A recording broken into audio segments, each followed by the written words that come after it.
what Niels told you about this. What do you know already before we go? So, very little. Niels told me basically, hey, I did an interview, and I thought it was a job interview, actually. Then I saw him after, and then he told me that he was chatting with someone that was doing podcasts on the music industry.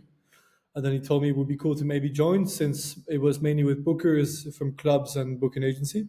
Mhm. So, yeah, then I sent my stuff to him, and then he put me in touch with you, and here we are.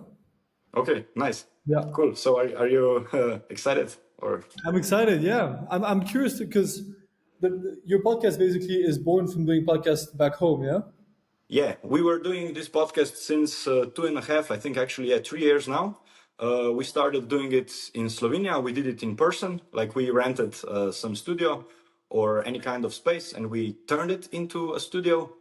And then we scheduled, let's say, 10 to 11 guests into 2 days of filming. Yeah. So we actually had the whole setup, all the microphones, lighting, you name it. And then we filmed everything, and then everything went into post-production. And then we had for like 6 to 7 months of content. Okay. Nice. Yeah, and that's it. But now I moved to Berlin like 5 months ago.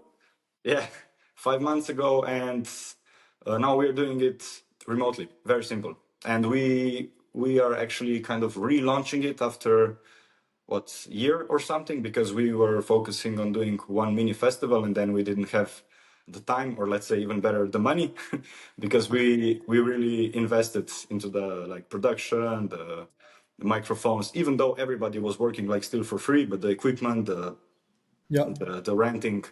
So yeah, but this right now it's no excuse.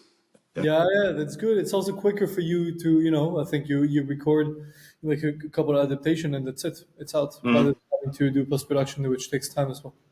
Yeah, because I also came to like a conclusion. It's once you realize it, it's like no brainer. But before, you are focusing on the quality of the image. You want the perfect lighting, you want the perfect microphones. But then in the end, you have to work on the content of the conversation, right? Yeah, once you're So in your that's what we are now focusing on. Of course, have to make it better and more listening, because I noticed also with myself when I'm listening to a lot of podcasts. I'm like a podcast junkie, okay. and even I'm listening to some of the podcasts that are, let's say, lower quality in the sound, or let's say there are four guests and one of them has a messed up microphone and you can barely hear the person. But I noticed that after 5 to 10 minutes, I completely forgot. If the content is good, that's it. You move forward. Yeah, you're into it. But you say you listen to a lot of podcasts. What's a couple then that you can recommend? Because I I have recommend. I mean, there's two Slovenian. What?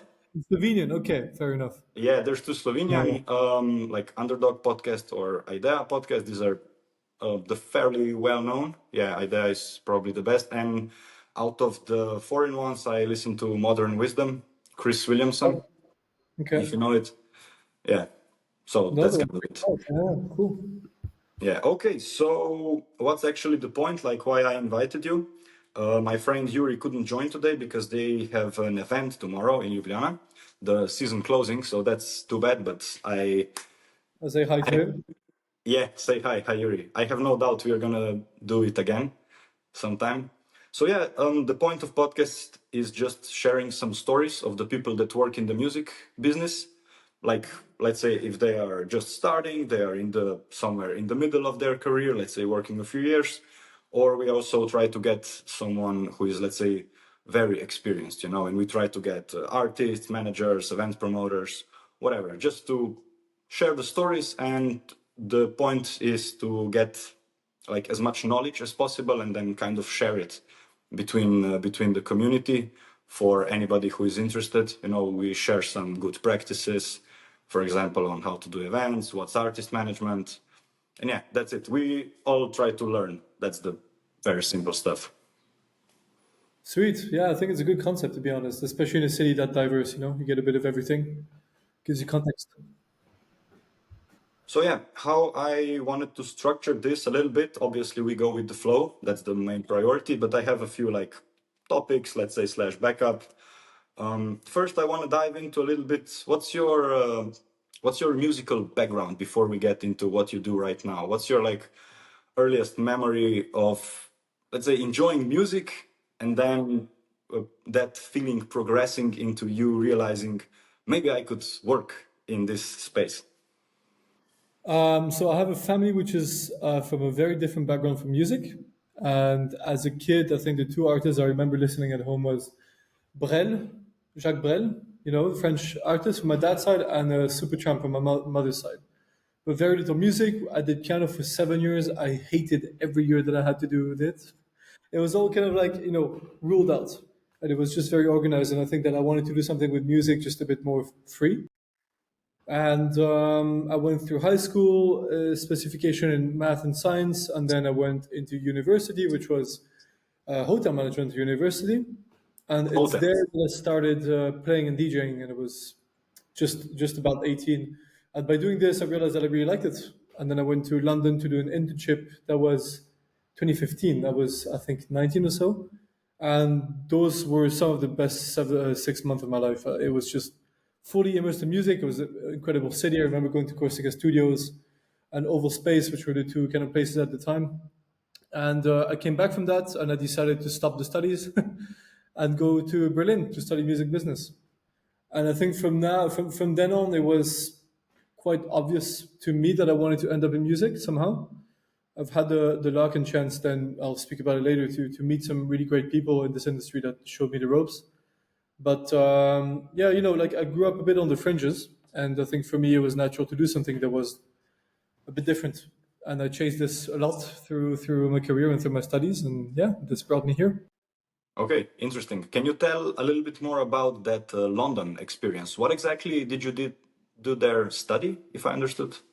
Yeah, so during the hotel management study, we basically had to do 2 semesters abroad, so two times 6 months in practical work. And the first one is I did it in a hotel called Hamyard, and I was doing events assistant. And this was just kind of like the reason why I was in London, but quite quickly it came to me that I met Freddie from Loose Lips, which was a sort of a blog/party in London, and they gave me my first chance. And I used to play on the weekends at this cafe called 1001 Cafe. It still exists now. You can still play. And yeah, this is how I met a lot of people in music at the time. We were playing house, techno.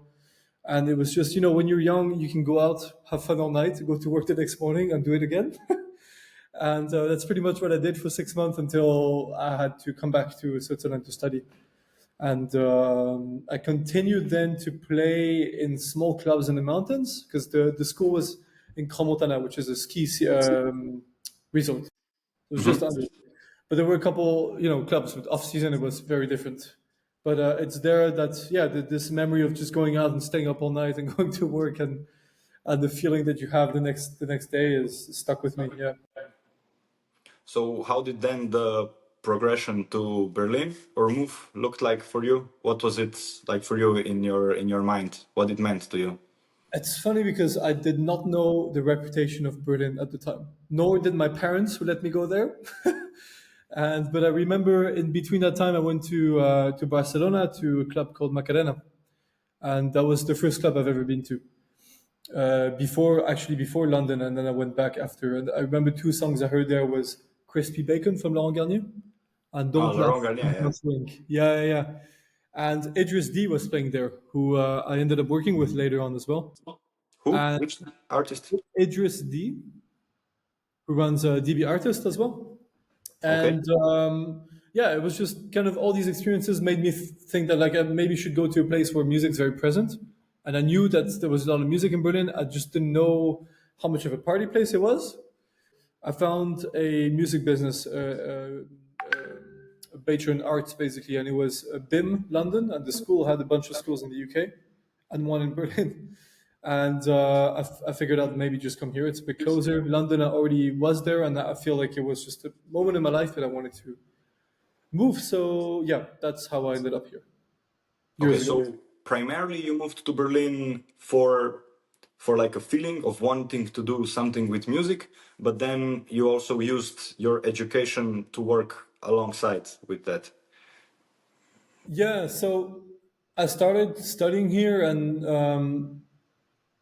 I figured out I would need to do something in music in order to find a job after, because this was a uni, it was a bachelor in arts. You need to complete it with knowledge, especially how this industry is. If you don't know people, if you don't know how to work in it, you're screwed. So at the time, I think the first thing I did was PR assistant, an intern with The Rest is Noise, with an incredible guy called Thomas Romana, who's still in Berlin. Wink to him. Okay. And I did this for a couple months. Then I knocked on Gully's door. Gully is an incredible woman who built an agency called Geist Agency. That was my first real kind of like set job. And then I stayed there for a long time. I studied and worked at the same time, full time. Didn't show up to class too much. But that was just like getting thrown in the big room, because she is the woman behind Nicolas Jarre, Matthew Johnson, Magda, a whole lot of artists, and Sven back in the days, and the Cocoon parties. And I've learned a lot of what I know now through logistics and bookings through her. So, that's why I was happy to have come to Berlin, but I pursued this just more by knocking on doors, basically, really, quite literally, when I came to the office. How it is, right? I also got a chance here, just sending emails, going to ADE, writing to people. Huh? Yeah. It is what it is. Okay, so if we go, let's say, through your experiences slowly, one by one, and we try to talk about them. You said Geist was the first kind of formal your employment and, let's say, serious experience. You worked there as a logistics and junior booker, if I understood correctly. Yeah, so I started by being an intern at the beginning when I arrived, and then I spent, I think, a year and a half or something like this there, and then just worked my way up, working alongside Goli for that time. And yeah, I think in terms of my experience, it was really the most fundamental one, because I knew nothing how to work in this industry, and I understood really quickly the balance of power in between artists and bookers and managers, the unwritten and unspoken sort of rules around it, and especially how to take care of an artist in a really serious way and to sort of nurture them into growing. Even if you're booker or manager, it ends up being the same kind of responsibility you have. Can you expand this topic a little bit of position of power that I find really interesting, because I'm also learning it, through the months and the years past, and I really see there's on one side you have the technical stuff, which is okay, the bookings, the whatever, the numbers, but then you have the other side, which is like understanding the hierarchy in the end, if you want to say it like that. I think there's the holistic part of it, and there's the very fundamental part of it, And a booker and a manager, in my opinion, have a similar role in terms of how they need to nurture an artist, but they have fundamentally different roles, where a booking agent's role is to position and therefore to sell an artist and their music at the moment. And the manager's responsibility is far reaching, as an umbrella sort of situation.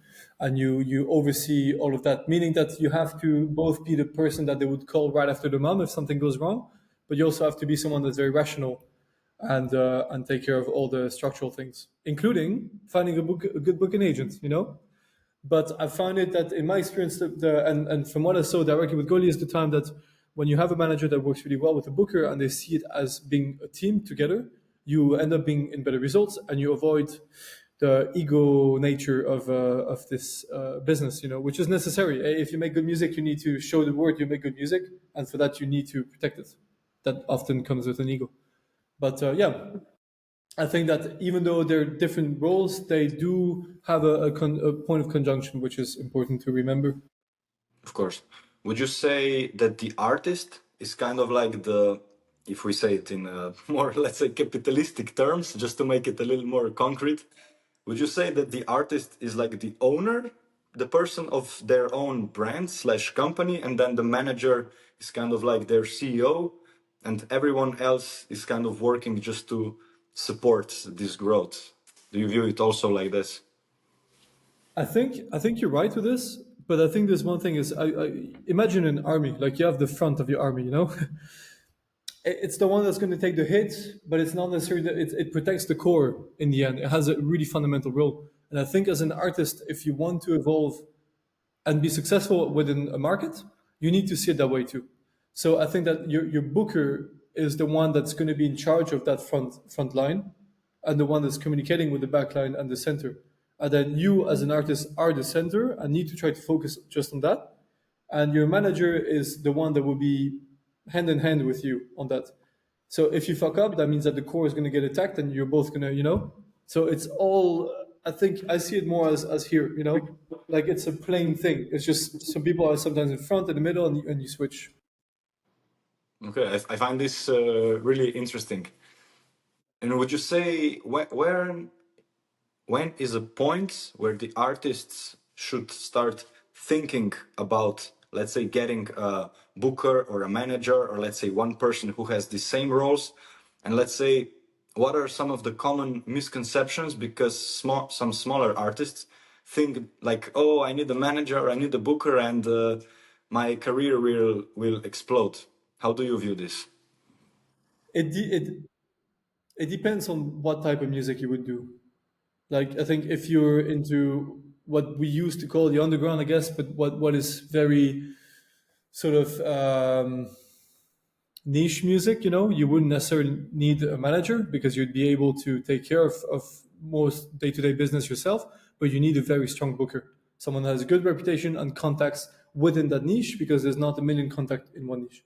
If you want to grow past that, and a lot of the scene today is growing to what I would consider pop, and I think it's fantastic in its own right, but that you would need a manager because this would come with a lot of day-to-day, in terms of you might have a booker in that place of the world, you might have a booker in that place of the world. You need someone to take care of visas, which is harder than you know it really well. It's easier said than done, and etc. etc. So two very different things. I think if you're a small artist, it depends. If you want to be within your niche, you need to get respect from your niche. Good booker is going to do that. If you're a small artist but you want to grow into a pop, so if you look at today Afro House sound or industrial techno, very fast techno, these are growing into a sort of a pop industry that you would need a good manager, I think, to navigate on a longer term. Yeah. Mm-hmm. Okay, thanks. So I had a question here, but it slipped through my head. Yeah, when you worked at Geist, what were some of the good practices of management or booking that you learned there that you probably still use up until today? I think when you do logistics for big artists, it gets intense. And one thing that Goli forced me to do at the time, not forced me, but told me like I have to do, is call hotels before the artist goes. Call the artist care, even if it's a weird thing to do, and you have to pick up the phone, and you're just in your early 20s, and you're like, why the fuck do I need to do this? Well, that means that my weekend, I think I've been bothered once or twice. That's it. And that was fantastic into teaching you that you can have a normal lifestyle even if you work in the music industry. You just have to take it really seriously. And that sounds a bit fun because it needs to be serious, it needs to be fun. You need to find the medium. But I learned this there, and from an early age. So I think this is also what brought me into taking this seriously really young. Yeah. That's also the picking up the phone. That's something I'm learning for the past 2 months because I'm also very comfortable, behind my computer, behind my this long emails that nobody ever reads, Yeah. And which how's it of going? course. Good? What? How is it going for you? Yeah, for me, I think it's going good. Yeah, I work with news. I like it a lot, with other booking Great. managers. And like you said, I'm learning this like human approach and how everything works. Some of the unwritten rules, if you want to say, like where to push, where not to push, how strict to be, what are some of the requirements. Let's say some details that maybe I myself wouldn't find super extremely mega important, but then you learn that maybe they are important. Let's say just I have this daily, let's say googling the opening times of breakfast at a hotel. It's Yeah. very easy to miss, it's very easy to not pay attention to that. But if an artist plays until 6 in the morning and then obviously they go to sleep, they have their pickup at, let's say, 12 or 1, I mean, they can just skip that or forget it, and then they don't eat. Let's say they go on a long flight, and then they don't eat for 14 hours or something. Let's say, Something can always go wrong as well. yeah. And like you But said, the calling, it's calling. I'm learning that calling the yeah, people because it's a no great one, skill. yeah, no one answers emails in the end. Let's say if you're trying to reach promoter on a Thursday, forget. Mhm. you Yeah, know Forget yeah, about it. You have to yeah, yeah. call people. So that's one really good lesson, yeah, Cool. that you Yeah. also shared. So yeah, go ahead. No, I was thinking about another one, but You can tell me I which remember were some of this your time. big Yeah, I remember this time. I don't know if I can. I think I can say this, but we were working on the tour. I was a guest about a US band, pretty big one, and I booked the travel for them, and I booked without a suitcase for any of the four members, either of the four members, on a US to Moscow to Berlin to Paris. All of the flights without suitcase. And I remember being on my first date with a girlfriend at the time, and she had to hold me through the crowd of the carnival in Berlin because I was on my phone fixing it, and that ruins. You see it as you want, but the whole day, and that could have been easily fixed by me just putting my brain on at the moment where I should have put it on. And I think that's what I've learned in a very hard way. Like it wasn't an easy lesson, but it stayed with me. And this is something that you can't really tell someone easy. It's either you make the mistake and you pay the price of it, or someone tells you very decisively to be careful with this, and you choose to listen or not. I didn't always choose to listen. I can tell you that, yeah. Yeah, that was exactly the question I wanted to ask you. Like, what was some of your biggest fuck ups, in logistics? Yeah, that one was the biggest. I've been lucky that even though I'm not I didn't always listen to what was told to me. That's also my nature in terms of what I do. But I never had the issue. I have some friends that I had that also booked a flight on their own name rather than the artist name. That was a good one, which means that you effectively lost 700 or 800 euros depending on the flight. But yeah, those suitcase was one of the worst ones. That happens. I was also speaking about it with some friends. If you work in this field, Yeah, right? If you I don't know, I don't want to compare it with other, let's say, jobs, to not talk down on anything, but if you forget like a number, I don't know where, in okay, also in accounting there's a big problem if you mess with numbers, so it's not a good example, but still you just go into documents, and you change it. But if you miss numbers here in logistics, yeah, people are not no, showing up where they should be showing up. absolutely. I think it's a often misunderstood and miscalculated job in our industry. Especially now. Like most people that I talk to say that it's very difficult to find a good logistics person, and Advancing. it's an incredible job if you do it well. Few people can, and when they do it, it's just a machine. So yeah, little shout out to logistics people out there. Yeah. Okay, so how is this connected then to Breach 48? So that's the Idris actually who put me in touch with Davide Squillace at the time. Ah, you work with Davide Squillace. So Davide had a Okay. studio in this studio complex place, Okay. and that was sort of a melting point of a lot of different people in the scene at the time there. Again, we're talking pandemic times in Barcelona. It was pretty restrictive. I remember not being able to walk at night between 10 p.m. and 6 a.m., which obviously you tell this to a 24-year-old student doesn't really go. So it was a complete chase with the police and my friends day and night, but we had a lot of fun.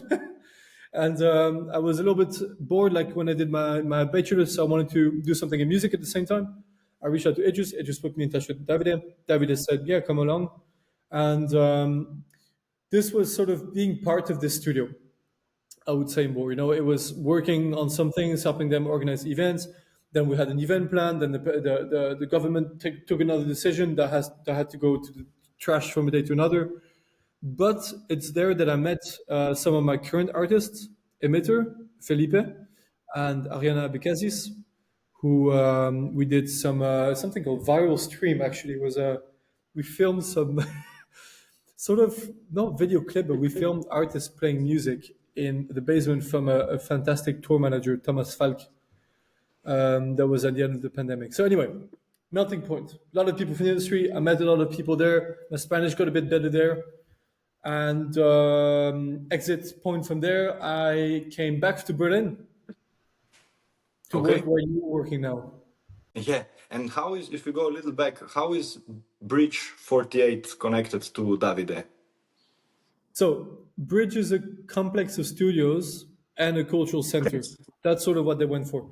And in that complex of studios, there was Davide Squillace, there was Ali Dubfire, and they're going to hate me for forgetting who it is, but there were other people. Let's just skip. But there were some other people as well. And yeah, so that's how. That's how. Cool. And what were, let's say, some of the lessons you learned there in event management privately? I think I learned, having worked predominantly in a Northern European workplace in music, I've learned how it's different everywhere, especially in the music industry. I've learned how much more fun I had there, working on a day-to-day. I've also learned how much more, how different it is culturally, and how you need to be able to deal with this if you want to be successful on a wider sort of situation. I've also met, as I said, some of my artists today. I've met fantastic people there, and it taught me how the resilience of some people during the pandemic, because it wasn't, for me, I was a student. I don't think resilience came in my mind as from what I was doing at all.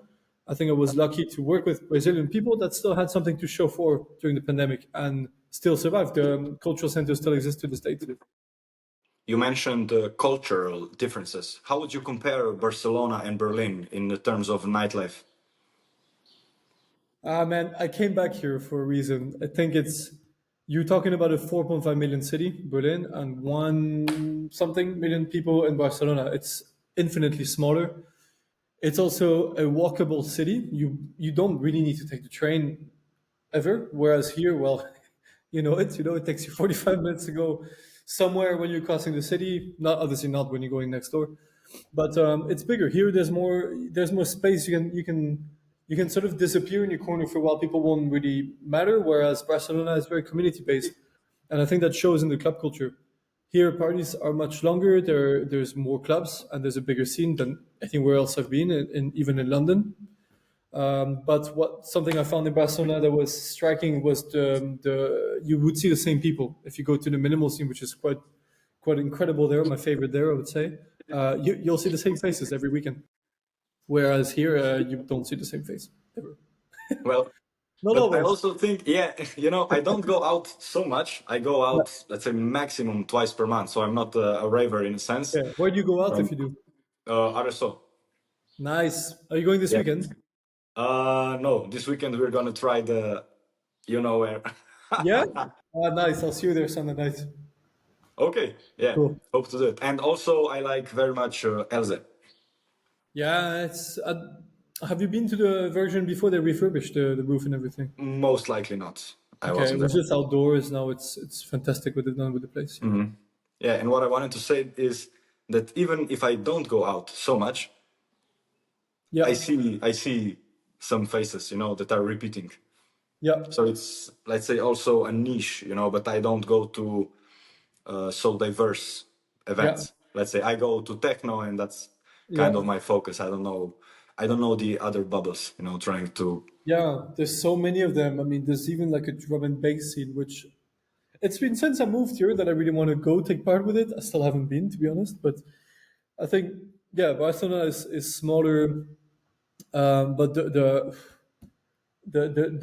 way of living there is different. It's just all out. The parties they just have fun, and here we do this, but you really can't go to a party alone here. Whereas there, I would say that's really a community kind of thing. And I spend more of my time there out of clubs and into amazing restaurants and friends cooking food because the ingredients are fantastic. Then here you're on the weekend. And I know Berlin evolved from what it was in 2017 when I moved here, but still, the club is a big option of what you're going to do on your weekend, for us. So, evidently different on that point. Yeah, with that agree. With what I found out, also, let's say noticed, I was in Amsterdam 3 weeks ago or something, and I was so used to going out here in Berlin, let's say for the past few months, like you said, for Barcelona, also in Amsterdam, people were different. There were different expressions. I thought like I got a feeling that in Amsterdam people were way happier, no, and way more dancey. Whereas here, I want to say this in a careful way, but people look like they have to go to a club. You know, they come to a club. Okay, you see still smiley faces, but I don't know. The vibe is a little bit different. It's like you have to go to a club, you know. And in Amsterdam, everybody looked like they came after school, you know, because like it was a party. Yeah, Niels will appreciate you saying that for sure. But I think it's. I mean, you see it a bit move. I'm looking forward to go this weekend because it's a party. There's called Super Lena Willikens. There's Caribou doing a party on Sunday as well. And Oh, I really Haribo. want, yeah, like a surprise sort of like free party, but within the weekender party that they're having. And I'm really curious the age group that comes because most of the time when you see the younger crowd here, it is to faster music at the moment. But I really believe that when I got into the scene, man, even before when I was 16, 18, I was DJing at school for fun, and it was just like Avicii, Tiesto, the Chainsmokers, Dada Life, or some, that was the vibe. And then I still ended up liking very obscure fringe stuff later on. I still think it will happen with a lot of youth today, but the sheer volume of people that have interest in electronic music today has completely changed. And in my opinion, that brings some very interesting and good days towards us. And I'm excited. I'll let you know after the weekend. Okay, so you mentioned this is also interesting to me. You mentioned you are, let's say, this popularity in let's say faster techno or faster electronic. Obviously there are trends in the history. I can only speak for past few years, but there's definitely a huge increase. Like your friends from primary school or somewhere from your hometown that never listened to electronic music, at least that's how it me, they now all listen to floor to floor music or something. And I see a lot of people kind of complaining, let's say, okay, this scene is saturated or everything. But I also try to be a little bit more positive because that means a lot more people are entering, let's say, the electronic, but they're gonna switch styles anyway in, let's say, two to three, let's say 5 years or something. And then people start discovering and listening to other genres, let's say not super commercial. So I think this is positive for the overall, let's say, growth. How do I you think, view it I also? mean, if you look back, I like how many, what's your like, like music story genres for the moment you met electronic music? Yeah, music story. Let's say 2015 or 16, I started when I was playing video games. I started listening to Melbourne Bounce, if you know that. Oh, yeah. Oh, Yeah, the Will Sparks and all that stuff. no, I haven't heard that word. Yeah, yeah, yeah. Okay. Yeah, I was listening to this, let's say 15, 16 with my friend Jurij, and then we switched to bass house. Let's say here in Slovenia, in Croatia, a very popular artist was then Matroda, if you know it. It's now going very big in the USA. And then I don't remember. Okay, then from this bass house, then I switched to obviously the commercial stuff. I went to Ultra Europe, and then I started listening to trance. I started listening to A State of Trance and Armin and all of that, all of those artists. But then I don't remember. Okay, then I know in 2018 I discovered Boris Brejcha. That was my Yeah, first shift from, let's say, ultra main stage to yeah, something that goes little floor to floor. yeah, yeah, yeah, yeah. And from then on, what would I say? It just went slowly. I don't Okay. know. Yeah. From that point on, I don't remember the specific steps. Whereas I told you, from Melbourne bounce to like this more floor to floor, let's say driving stuff styles. This is what I remember. And from here, I don't know. Then we also did like industrial techno parties in Slovenia when we started. We also did a little bit of drum and bass.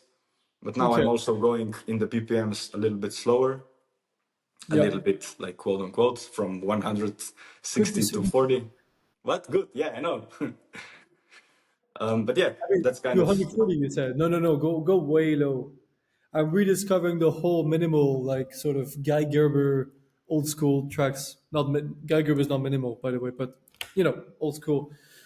And the slower BPM stuff just makes you so much more aware of details. And I can't remember who it is that I saw an interview of, but two things on that topic that struck me. It was something from Ellen Allian saying that like the music's getting faster and more hectic in the structure because the youth of today is more sporty, less drugs, less alcohol.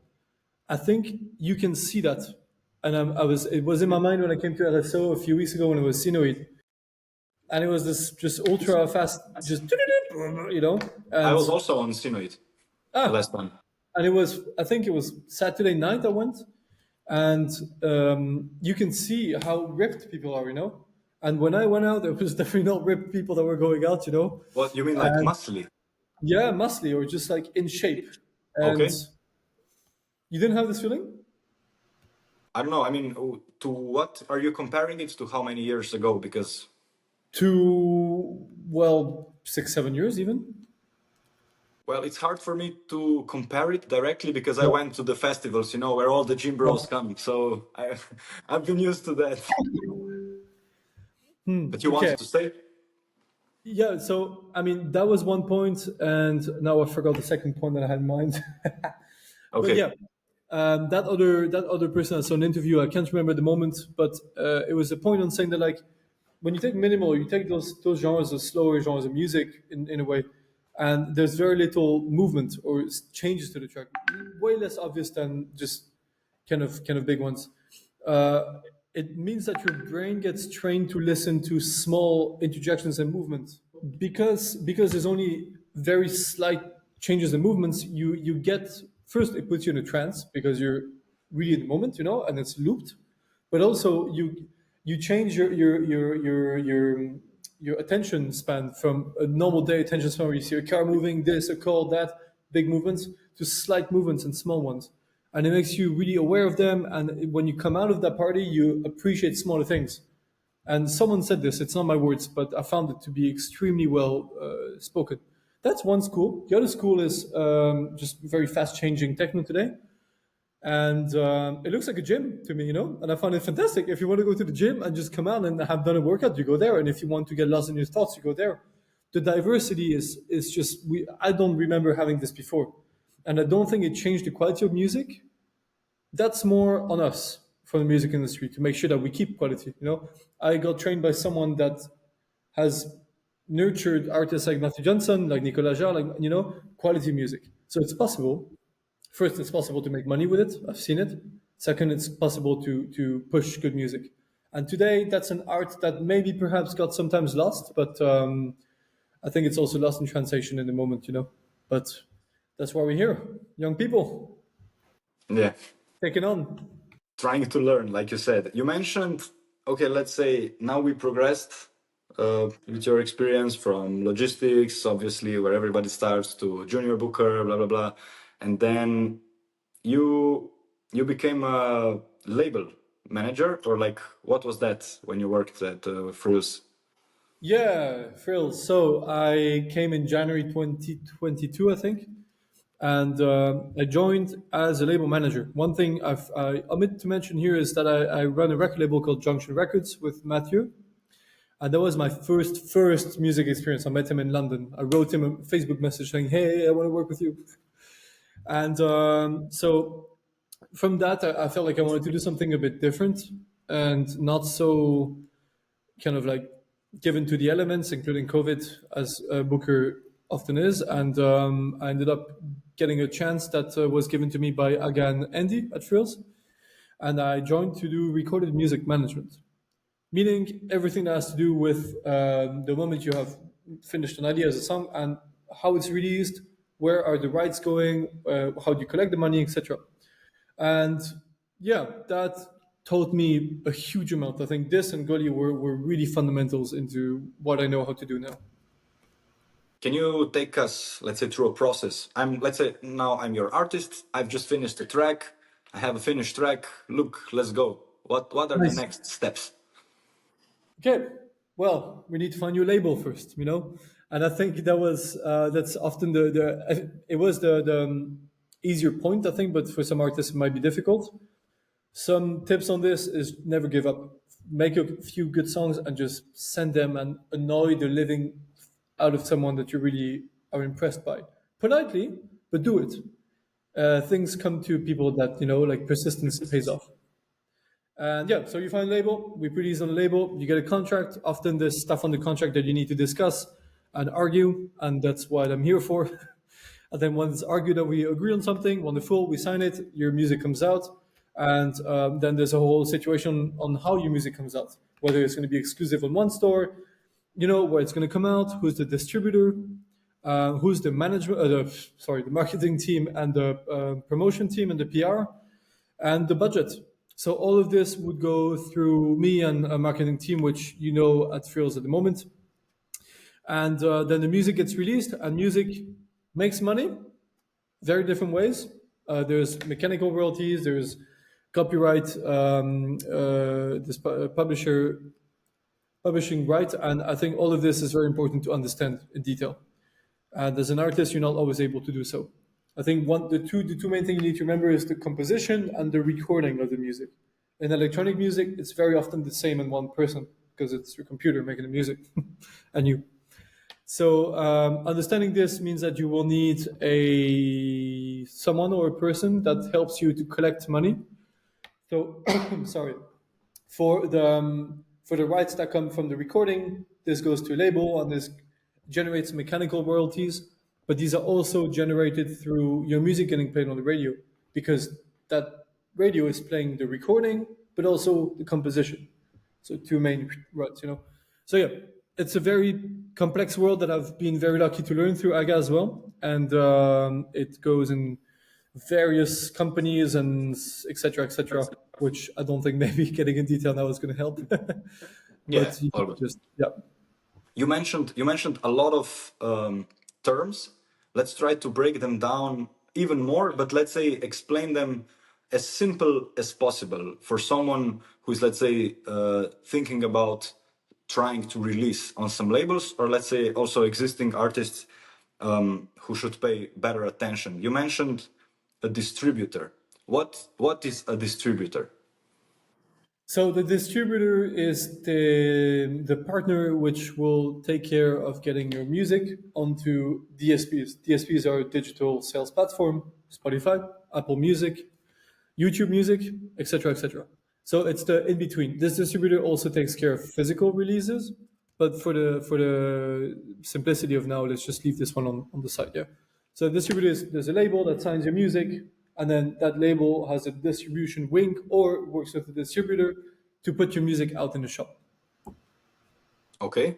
And how would you recognize a quality distributor in comparison to a bad distributor?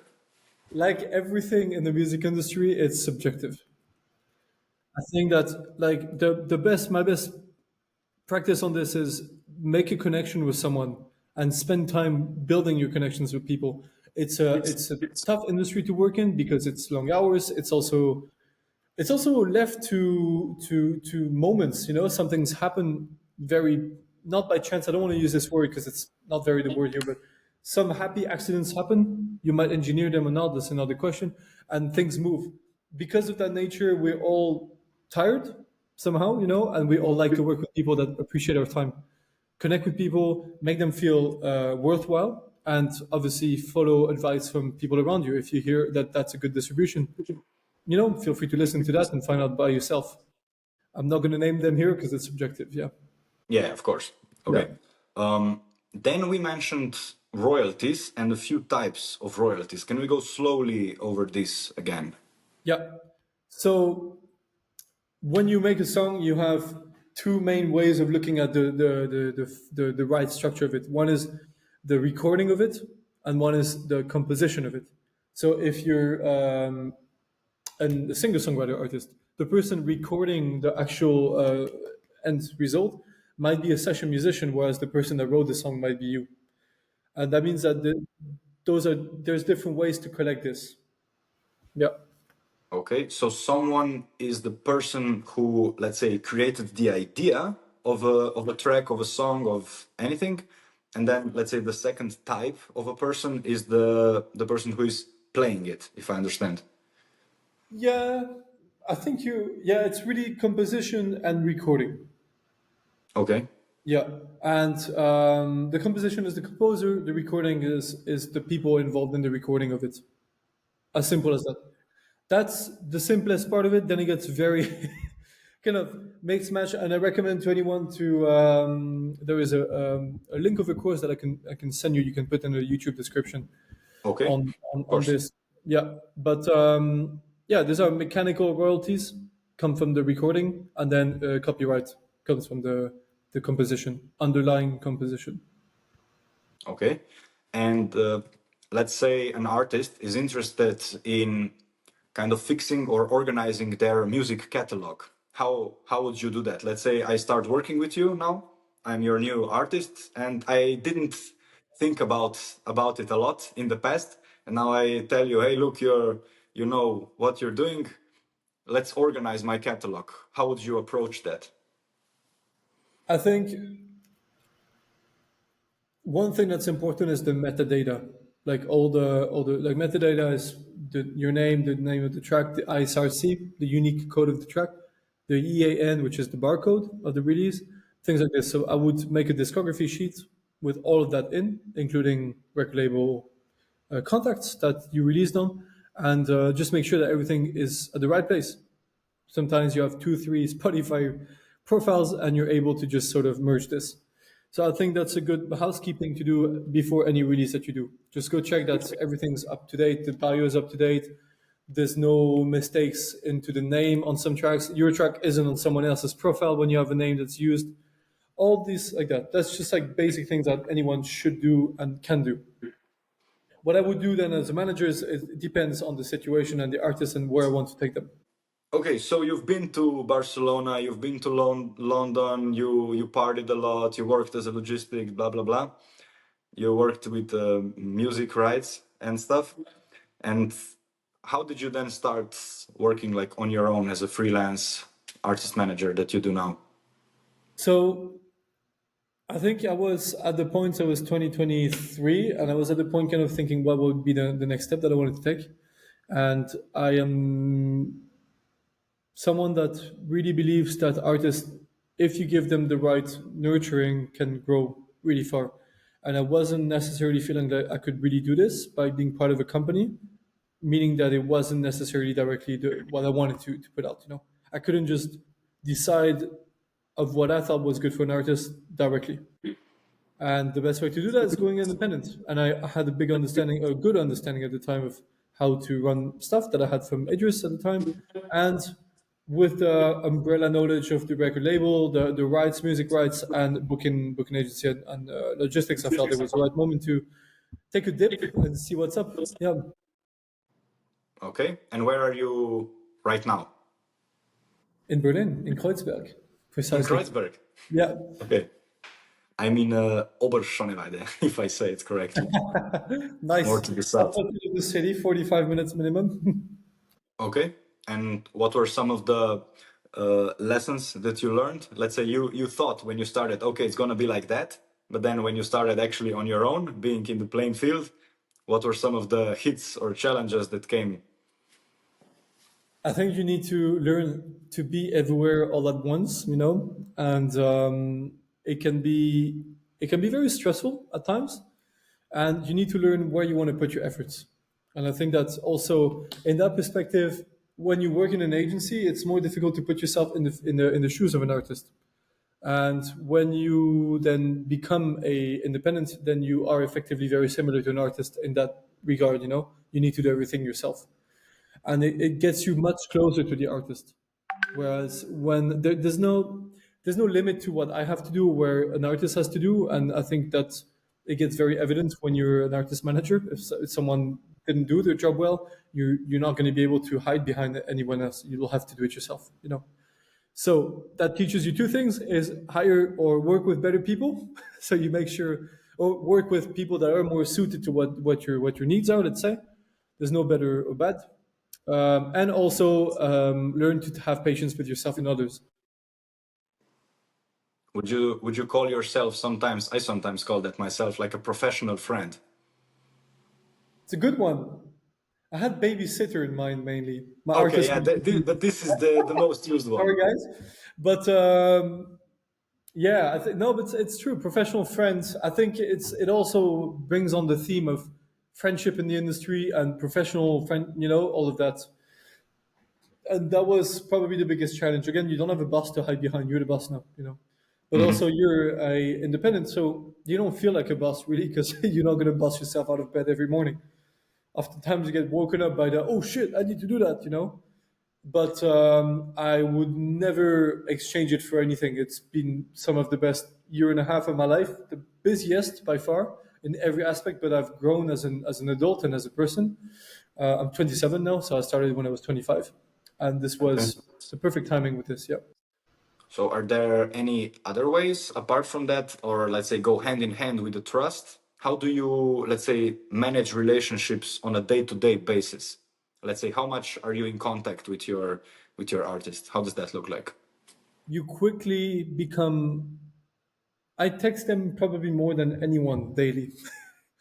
Mainly because there's this constant kind of like it depends what type of management you do, you know. But I do try to be really involved in creative points with my artists. There's a full trust from my side into their decision with creative aspects, and there's a full trust, or I hope to be a full trust that we always build on more managerial sides of things, you know.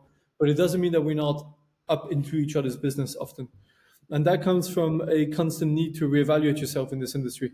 And that means every day we talk. If there's something in the street that I find interesting, I send them. If there's something that they find interesting in terms of business, I send it to me too. And this way, you also then build a friendship which is very much based on music for sure. Yeah, and keep the music in the center. Sometimes it gets too business driven, you know, and we forget why we do this. It's also to put music out that we think will change people's moments and change our mind as well on life. Okay, so now we're getting closer to the point. You said changing someone, let's say perspectives or anything.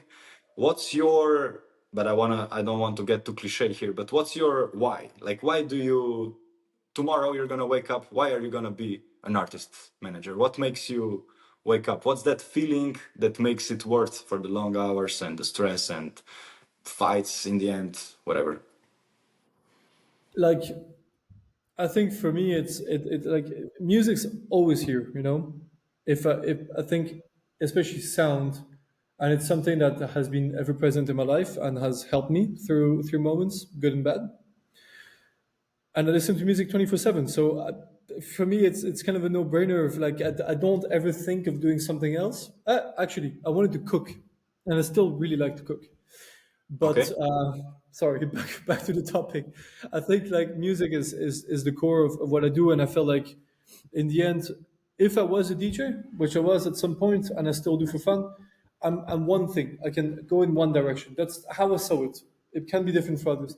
But if I was to work in music, I could work with different people at the same time, meaning that I could have um, a wider effect on the wider output of music simply.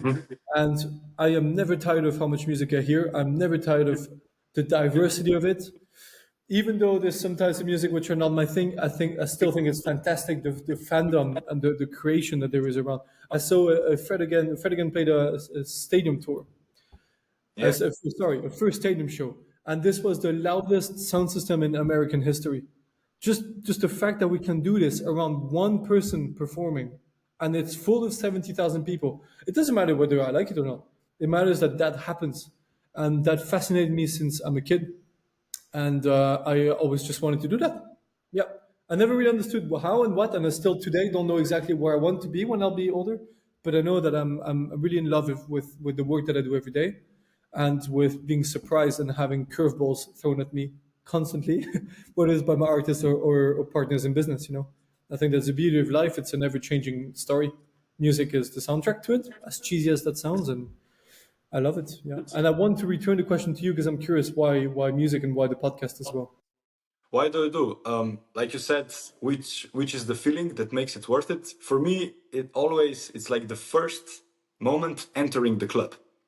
It's not so much about being in the club or at the festival. It's just like going there and seeing how many people go there and how much time they devote actually to something Yeah, that you as a promoter, let's say you put 6 months into organizing one big event, and then you see people there, taking money out of their pocket, giving it to you in a way, and then like trusting you with their time and with their attention, for them to experience what you prepared.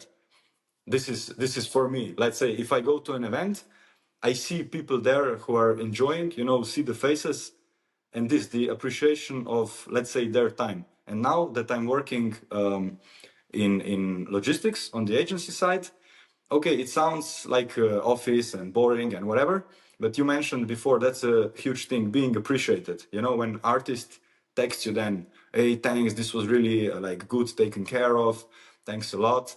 And also I see it as an office job. I enjoy it. I like being behind the computer, headphones. I don't have to be outside all the time, but always in the back of my head are again these people, you yeah, know, who are yeah, going to an event. Okay, I'm sitting now behind this computer and yeah. I'm putting my energy and focus into one person or a band, whatever, one person DJ. My job is to get them from A to B and then from B to C and whatsoever. And this, like again, we can get cheesy. It's kind of a purpose, but you're again putting your energy into something that someone will appreciate, but like a few steps down the road. Because I remember also going to festivals, going to clubs. I was looking forward to a festival for 8 months or something. I remember buying festival tickets in September, just going there for summer. And I know how much I was looking forward to it. That's And true. Yeah, I remember those yeah, things. and how important it is that all the people then actually show up there. So Yeah, that's how I'm thinking. yeah, Again, getting cheesy, but every time I start working in the morning or whatever, I'm thinking about, okay, someone this Friday or Saturday is gonna be their, I don't know, first techno event, their best experience. They've been looking forward to this event for 2, 3 months, 6 months, whatever, and it's our job to to make that experience for that person as best as possible. I made it very long, but yeah, no, you no, no. But asked. it's perfect. It's exactly the point. Is like the crowd is here in terms of importance, and then the artist is here, and the rest of the people, like we're all here, but the crowd is here. And it's important, and I think it's often lost in translation nowadays. Without people going to the party, there is no party. And that also means that I found a better school in clubs than I found in actual school. I'm not someone that listens really well, it's something that takes me time to understand. In a club, you learn about acceptance of each other, and it sounds cheesy, but you learn a lot about how society functions. And I will quote one thing here is I saw Fadi Mohem play, and it was with Niels actually in backhand some time ago. And it was the afternoon, it was 4 p.m., and people were a bit spread around. And he played I think it was 18-minute long, sort of just like build up until 18 minutes. 18 minutes. And there were like some parts of a kick, on the sound system, you hear it well, but it wasn't just like full fledged yet. After 80 minutes, he unleashed it. The room was like this. And this can happen. It's not backend specific, it can happen in any club, and it does happen.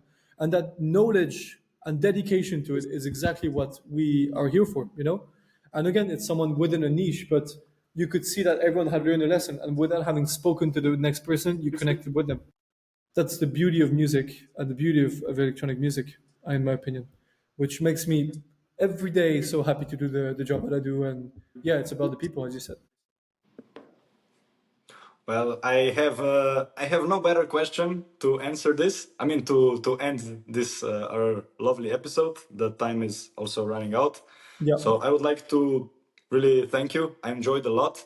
Let's yeah, say a last you too, kind yeah. of question, or what's next for you? Where are you in the next 3 to 6 months? So I'm in Berlin. I'm still in management, and I will continue to be. I'm now biggering things a little bit and getting a bigger team as well. And I think I'm just going to be continuing on doing this. Yep. Okay, amazing. Where can people find you? I mean, if someone wants to step in contact with you, are you available even for? Are you taking on other artists or? I'm always going to be interested in music, even if you're still an artist or whatever, and you want feedback, just please holler at me and I'll be happy to listen. Yeah, good music is good music. We should share it with each other. I'll drop my email in the comments. Sure. And if anybody is interested, in just like getting any feedback or any conversation, or if somebody needs a professional friend. Yeah, exactly. Or a babysitter. Or a babysitter. Yeah. Cool. Okay, then that's it for today. Thank you very much again for your time. We can still stay on a call.